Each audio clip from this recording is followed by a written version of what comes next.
An diesem Freitag und Samstag steht beim EU-Sondergipfel in Brüssel ein wichtiges Thema auf der Agenda. Das finanzielle Hilfspaket für europäische Länder, die besonders von der Corona-Krise betroffen sind. Aber was genau hat es damit auf sich?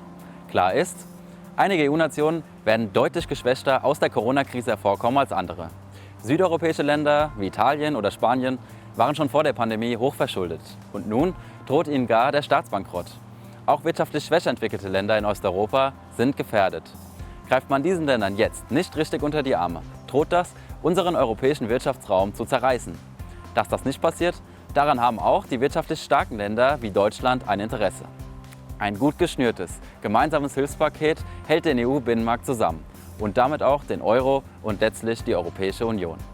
Dafür ist die EU-Kommission bereit, eine Menge Geld zu investieren, nämlich 750 Milliarden Euro. Aber worüber wird eigentlich gestritten? Innerhalb der EU gibt es unterschiedliche Ansätze, wie und unter welchen Bedingungen das Geld an einzelne Länder ausgezahlt werden soll. Zentral dabei ist, ob und in welchem Verhältnis die Gelder als Zuschuss oder als Kredit ausgezahlt werden. Zuschüsse waren Teil des ursprünglichen Plans von Bundeskanzlerin Angela Merkel und Frankreichs Präsident Emmanuel Macron. Italien und Spanien befürworten das. Kein Wunder, denn als Zuschuss ausgezahlte Hilfsgelder müssen nämlich nicht von einem Land direkt zurückgezahlt werden, sondern werden von der EU gemeinschaftlich beglichen. Das lehnen Länder wie die Niederlande, Österreich, Schweden und Dänemark ab. Die selbsternannten sparsamen Vier wollen die Hilfsgelder als Kredite vergeben.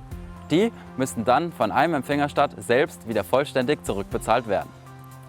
Auch über Vergabekriterien, den Zeitplan der Auszahlung der Hilfsgelder sowie die Tilgung der Schulden ist man sich noch uneinig. Aber kommt es denn wirklich schon zu einer Entscheidung? Für eine Entscheidung ist eine einstimmige Abstimmung aller EU-Mitgliedsländer nötig. Davon war man beim letzten EU-Gipfel Mitte Juni aber noch meilenweit entfernt. Experten zufolge könnte nun aber ein echter Durchbruch bei den Verhandlungen bevorstehen, zumal die EU-Vertreter jetzt auch wieder physisch in einem Saal verhandeln dürfen. Das wird auch höchste Zeit. Denn viele EU-Länder brauchen Planungssicherheit. Außerdem soll das Rettungspaket eng mit dem neuen gemeinsamen EU-Haushalt für die Jahre 2021 bis 2027 verknüpft werden. Und der muss bis Ende des Jahres stehen. Aber welche Rolle spielt eigentlich Deutschland bei dem Ganzen? Unser Land hat aktuell die EU-Ratspräsidentschaft inne. Das bedeutet, es ist zwangsläufig Deutschlands Aufgabe, eine Kompromisslösung in Sachen Finanzhilfen aktiv mitzugestalten. Eine schnelle Einigung im Streit über die EU-Finanzhilfen wäre da ein Erfolg.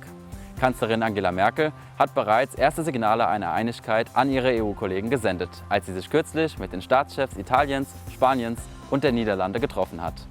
Kommt am Wochenende eine Lösung zustande, macht sich Merkel damit selbst ein kleines Geschenk, denn unsere Kanzlerin wird am Freitag 66 Jahre alt.